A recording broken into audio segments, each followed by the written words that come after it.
ये जो इस तरीके से कानून बनाकर बाउंड कर दिया गया है, जिसकी वजह से इज्जतें पामाल होती हैं। तशद्दुद में 2 अफराद शामिल थे। इधर मारा है, ये इन्होंने दांत से काटा है सर, दांत से काटा है। इसका नोटिस लिया जाए इससे पहले कि ये लोग बेचारे कुछ और करने पर मजबूर हों या मुल्क छोड़ने पर मजबूर हों। हाँ, मुतअद्दिद बारी हुआ है कि बैग छीने जाते हैं, मोटरसाइकिलों पर से बैग काट लिए जाते हैं। जब मैंने इंतज़ामिया से कहा कि आप SOP बनाएं तो उनका जवाब क्या होगा? उन्होंने कहा आप अमेरिका चले जाइए, अमेरिका नहीं है। MYK न्यूज की वीडियोस देखने के लिए हमारा चैनल सब्सक्राइब कीजिए और बेल आइकॉन को क्लिक कीजिए ताकि आप हमारी आने वाली वीडियो से बाखबर रह सके।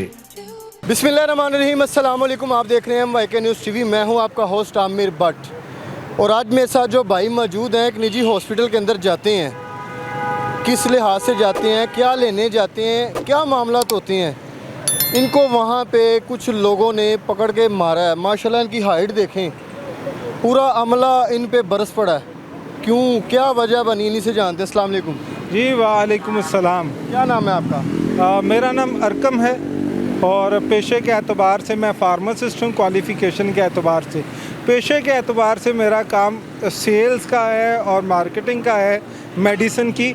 और ये वो प्रोफेशन है जो रजिस्टर्ड है अमूमन पाकिस्तान में ड्रैब के थ्रू। तो ये रजिस्टर्ड प्रोफेशन है, कोई अनरजिस्टर्ड प्रोफेशन नहीं है। और आप जिस हॉस्पिटल में गए हैं उस हॉस्पिटल का नाम बताएं और आप पे तशद्दुद हुआ है, क्यों हुआ है? आपकी एक वीडियो क्लिप है, वो बहुत ज़्यादा वायरल हो रही है सोशल मीडिया पे कि यार इतना माशाल्लाह जवान बंदा है, इसको मारा गया, क्यों मारा है? जी, नाम तो मैंने अपनी वीडियो में बता दिया था। जो अफराद और हज़रात वीडियो देखेंगे वो नाम से बखूबी वाकिफ़ होंगे। सरकारी इदारे में एक रजिस्टर्ड प्रोफेशन को इन्होंने कहा है कि ये वर्किंग नहीं कर सकते। अब जब इन्होंने कह दिया कि वर्किंग नहीं हो सकती तो होता तो ये है कि वर्किंग बिल्कुल ना होती। लेकिन हम देखते हैं कि आसानी के साथ जो है वो हर सरकारी इदारे में वर्किंग हो रही है। अब पूछने की बात ये है, सवाल ये है कि वर्किंग किस तरीके से हो रही है। तो वर्किंग का जो तरीक़ाकार है, कुछ छुप के करते हैं, कुछ से पैसे लिए जाते हैं, कुछ से ब्राइब ली जाती है, ब्लैकमेल किया जाता है। कौन लोग लेते हैं ये? अच्छा, इसमें अमूमन इस अस्पताल की बड़ी इंतज़ामिया, बड़ी सतह की इंतज़ामिया इन्वॉल्व नहीं है। जो छोटा तबका है वो अमूमन ये काम करता है। और बहरहाल इस मामले में बड़ी इंतज़ामिया जो हायर अथॉरिटीज़ हैं वो भी परेशान हैं और वो इल्ज़ाम आयद करती हैं फार्मा के लोगों पे कि वो पैसे देते हैं। उनको अंदाज़ा नहीं है कि वो बेचारे तो अपनी रोज़ी रोटी कमाने आते हैं, वो तो अपनी कमाई कमाने आते हैं। और एक और बात है कि अगर आप मुझे बताइए कि सुबह के वक्त ज़्यादातर डॉक्टर कहाँ पे होते हैं? अस्पतालों में होंगे, अस्पतालों में होते हैं। अब एक रजिस्टर्ड प्रोफेशन के बंदे ने अगर मिलना है तो वो कहाँ जाएगा? हॉस्पिटल ही जाएंगे, घर थोड़ी जाएंगे। हॉस्पिटल ही जाएंगे ना, सड़क पर खड़े होकर थोड़ी मिलेंगे। तो जब आपने हॉस्पिटल जाना है और सड़क पर खड़े होकर नहीं मिलना, तो मैं पूछता हूँ कि ये जो इस तरीके से कानून बनाकर बाउंड कर दिया गया है, जिसकी वजह से इज्जतें पामाल होती हैं और तमाम लोग परेशान होते हैं, अथॉरिटीज़ भी परेशान होती हैं। इस कानून पे नज़र षानी करके SOPs की तश्कील की तरफ क्यों नहीं जाया जाता? आपने हॉस्पिटल का नाम नहीं बताया। जनरल अस्पताल है और मुझे यकीन है कि जो MS साहब हैं उन तक ये बात नहीं पहुंची है।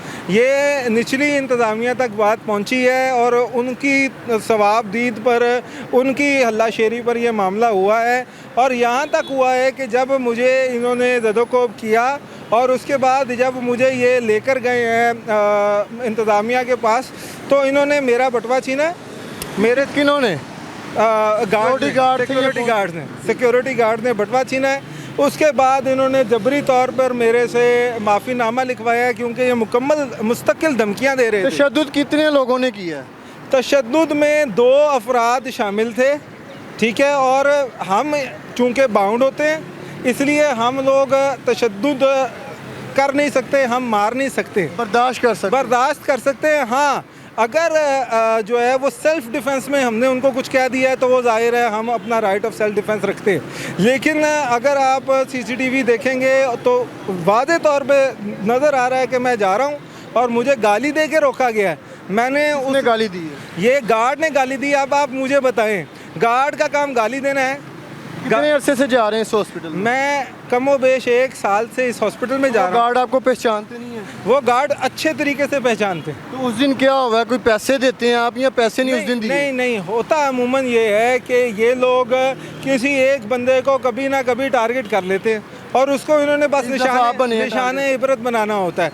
अमूमन अगर वो कहें, ये सवाल आ सकता है इंतज़ामिया की तरफ से कि सिर्फ इसी को क्यों टारगेट किया, तो इसका जवाब ये है कि मेरा डेढ़ डोल है, मेरा जुस्सा है, ठीक है, मैं अमूमन प्रोमिनेंट हूँ, मैं नज़र आ जाता हूँ। तो उन्होंने इस चीज़ को लेकर, और दूसरा ये है कि ये सवाल इनसे पूछें कि क्या ये पहली दफ़ा हुआ है, क्या ये हॉस्पिटल में पहली दफ़ा हुआ है। अगर तो ये हॉस्पिटल में पहली दफ़ा हुआ है और इससे पहले कभी हुआ नहीं, हाँ मैं ये मानता हूँ कि रिपोर्ट बेचारे किसी में करने की ज़रूरत नहीं होती, क्योंकि सारे डरते हैं। दिखाएं आप जी, ये इन्होंने इधर मारा है, ये इन्होंने दांत से काटा है सर, दांत से काटा है, दांत से काटा है इन्होंने सर। गार्ड चक्कियाँ काट रहे हैं, गार्ड ने दांत से काटा है। तो आपने कुछ भी नहीं कहा? कितने 2-4 सर देखें, जब गार्ड्स ने इंतहा कर दी, जब मेरी शर्ट फट गई, जब मुझे जब मेरी शर्ट फट गई, तो फिर मैंने, जाहिर है मैंने रिटेलिएट करना था।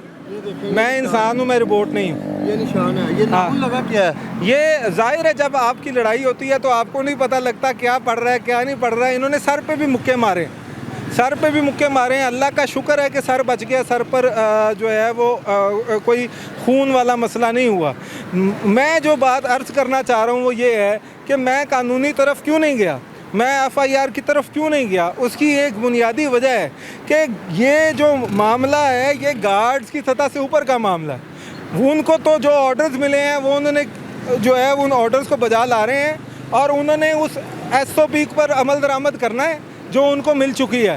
हाँ, उन्होंने उसमें मिस हैंडलिंग की और मुझे मारा है। जब उन्होंने मिस हैंडलिंग की है और मुझे मारा है तो फिर ये मामला एस्केलेट हुआ है। मैं इल्ज़ाम दूंगा ऐसे कवानीन को, ऐसे रूल्स को जो इम्प्लीमेंटेबल ही नहीं, जिनकी वजह से एक आम आदमी बेचारा अपनी कमाई भी करना चाहता है तो उसको बेइज्जत होकर निकलना पड़ता। एक वो आदमी जो मुल्क छोड़कर नहीं जा रहा, जो कमाई करना चाह रहा है। यहाँ पर मैं इस्तदा करूँगा हमारे हेल्थ मिनिस्टर पंजाब ख्वाजा सलमान रफ़ीक से, हमारे चीफ सेक्रेटरी हेल्थ, हॉस्पिटल के MS, इन तमाम हजरात से और बिलखसूस मरियम नवाज़ साहिबा से, हमारी जो ऑनरेबल चीफ मिनिस्टर हैं, कि आप ये चीज़ इंश्योर करें। देखें, आपका सबसे बड़ी प्रायोरिटी इस वक्त यूथ है। हमारी जो प्राइम मिनिस्टर हैं उनकी प्रायोरिटी यूथ है। अगर वो यूथ के मसाइल को हल ना कर सकें, यूथ का सबसे बड़ा मसला क्या है? अच्छा रोज़गार कमाना ना, अपने घर वालों के लिए, बच्चों के लिए पेट भर के रोज़ी लेके जाना ना। अब जब वो एक सरकारी इदारे में जाए, एक रजिस्टर्ड प्रोफेशन के थ्रू जाए और उसके साथ ये सलूक हो, तो क्या आप समझ सकते हैं कि फिर नौजवान लोग पंजाब को सही समझेंगे या नौजवान लोग जो है वो पंजाब उनके दिलों में बसेगा? ये तो आपके साथ हुआ है ना हॉस्पिटल में, जो लोग नहीं आवाज़ उठा सकते उनके साथ क्या क्या हो रहा है? ये अच्छा, मैं ये अर्ज़ कर दूं, ये law all over the Punjab implement है, बल्कि पूरे मुल्क में ये मसला है कि मेडिकल रेप्स को जानवरों से भी ज़्यादा बुरा सलूक किया जाता है। एक बड़े मशहूर यूट्यूबर हैं, नाम ले सकता हूँ, डॉक्टर अफान कैसर, उन्होंने पिछले दिनों मेडिकल रेप्स की हालत ज़ार पर एक वीडियो बनाई थी। कहने का मतलब ये है कि मेडिकल रेप्स के साथ इस वक्त जो सलूक हो रहा है वो इंतहाई इंसानियत सोज है और इसका नोटिस लिया जाए इससे पहले कि ये लोग बेचारे कुछ और करने पर मजबूर हों या मुल्क छोड़ने पर मजबूर हों। तो इसका नोटिस लिया जाए और बाकायदा कवानीन बनाए जाएं ताकि ये लोग काम कर सकें, इनको हेल्थ केयर प्रोफेशनल का तौर पर का दर्जा दिया जाए, या कम अज़ कम जिस तरीके से NGOs हॉस्पिटल में वर्क करती हैं पेशेंट वेलफेयर के लिए, ये लोग भी पेशेंट वेलफेयर के लिए वर्क करते हैं, इनको भी पेशेंट वेलफेयर के लिए हॉस्पिटल्स में आने दिया जाए। SOPs बना दी जाएं। अगर वो कहते हैं कि SOPs नहीं बनी हुई, कोई SOP, कोई रूल्स एंड रेगुलेशन नहीं है कि हॉस्पिटल्स में, सरकारी हॉस्पिटल्स में मेडिकल रेप से क्या करना है। यही वजह है और मैं ये बात सेक्रेटरी हेल्थ की खिदमत में रखना चाहूँगा कि जब आप SOP बना देंगे तो जो अनएथिकल चीज़ें जो करते हैं मेडिकल रेप्स वो भी ख़त्म हो जाएंगी। आपकी शादी हुई है? जी, मेरी शादी है अल्हम्दुलिल्लाह, एक बेटी है मेरी। माशाल्लाह। आपने घर बताया कि ऐसे आपके साथ हुआ है? जी, मैंने जब घर बताया तो मेरे घर वालों की आंखों में आंसू थे। और ये मामला इंतहाई संगीन था। फर्स्ट टाइम हुआ है? ये फर्स्ट टाइम हुआ है। मेरे घर वाले मुझे 12 मुतअद्दिद बार कह चुके हैं कि तुम फार्मासिस्ट हो, तुम पढ़े लिखे आदमी हो। 3 मरतबा PPSC में मेरा रिटर्न क्लियर हुआ है। तो एक मरतबा PPSC में, एक मरतबा FPSC में और एक मरतबा फोरेंसिक्स में। तो मैं यानी कि एक पढ़ा लिखा आदमी हूँ, इंटरव्यू में किसी वजह से रह जाता हूँ। घर वाले मुझे कई मरतबा कह चुके हैं बाहर जाओ, लेकिन मैंने अपना मकसद बना लिया है कि मैं पाकिस्तान में एज ए चैलेंज रहूँगा। यहाँ पर अपने घर वालों को एक अच्छा तरीके से नानो नफ़का प्रोवाइड करूँगा, उनको ब्रेड एंड बटर प्रोवाइड करूँगा। मेरी आप लोगों से इस्तदा है कि इस चीज़ को अगर आप अरबाब अख्तियार तक पहुँचा सकें, बिलखसूस हेल्थ मिनिस्टर, बिलखसूस सेक्रेटरी हेल्थ, अगर MS को भी पहुँच जाता है तो मैं समझूँगा, और MS इस पर अच्छे तरीके से जो है वो नोटिस लेते हैं, तो मैं समझूंगा कि काफ़ी है। आप बेशक किसी के ख़िलाफ़ कोई कार्रवाई ना करें, वो हमारे भाई हैं, लेकिन आप जो काम करें वो ये करें कि हमारे SOPs बना दें ताकि आगे किसी का गिरबान ना पकड़ा जाए, किसी को गाली ना दी जाए, किसी के बैग ना छीने जाएँ। ये तो बारहा मुतअद्दिद बारी हुआ है कि बैग छीने जाते हैं, मोटरसाइकिलों पर से बैग काट लिए जाते हैं, पैसे लिए जाते हैं बैग वापस करने के लिए। मुझे फैमिली बैकग्राउंड बताएं ज़रा आपका। जी, मैं पेशे के एतबार से फार्मासिस्ट हूँ। मेरे भाई मेडिकल ऑफिसर हैं एक गवर्नमेंट इंस्टीट्यूट में, और उसके साथ मेरी वालदा एसोसिएट प्रोफेसर रिटायर हुई थी एजुकेशन सेक्टर में। वालिद साहब असिस्टेंट डायरेक्टर थे पाकिस्तान बैतुल माल में। तो ये मेरा फैमिली बैकग्राउंड है। हमारी फैमिली ने हमेशा पाकिस्तान को सर्व किया है, मैं भी पाकिस्तान को सर्व करना चाहता हूँ। मैं आप लोगों से अल्हम्दुलिल्लाह मेरे पास नौकरी है, मैं कुछ नहीं मांग रहा, मैं सिर्फ मांग रहा हूँ कि मेरा जो प्रोफेशन है, मेरा जो पेशा है, इसको सपोर्ट किया जाए। एक बात यहाँ पे मैं अर्ज़ करना चाहूँगा अगर इजाज़त है। जब मैंने इंतज़ामिया से कहा कि आप SOP बनाएं, तो उनका जवाब क्या होगा?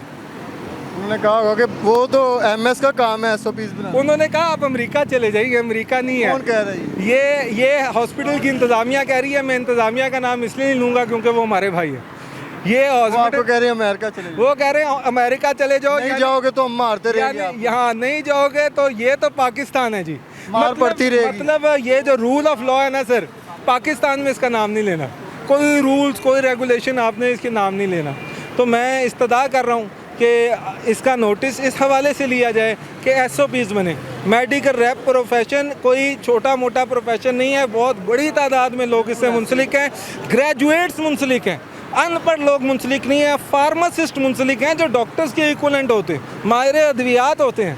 तो हम लोगों के आप मान रखा जाए, और मुझे यकीन है कि इस पर एक्शन लिया जाएगा इंशाअल्लाह। तो नाज़रीन, ये सूरत हाल है हॉस्पिटलों के अंदर, और इनको कह रहे हैं कि आप अमेरिका चले जाएँ, यहाँ पे SOPs नहीं बन सकती। उनको मशवरा दे रहे हैं कि आप यहाँ से चले जाएं, पाकिस्तान में कुछ नहीं है। अगर एजुकेशन के पढ़े लिखे लोग यहाँ पे मौजूद हैं, मुस्तकबिल है पाकिस्तान का, उसको संभाल रहे हैं, अगर उनके साथ ये होगा तो जो आम बंदा है, आम शहरी है, उसके साथ हॉस्पिटल में क्या सलूक होगा? कमेंट सेक्शन में अपनी कीमती राय से ज़रूर आगाह कीजिएगा। इसी के साथ अपने होस्ट आमिर बट को इजाज़त दें। अल्लाह हाफिज़।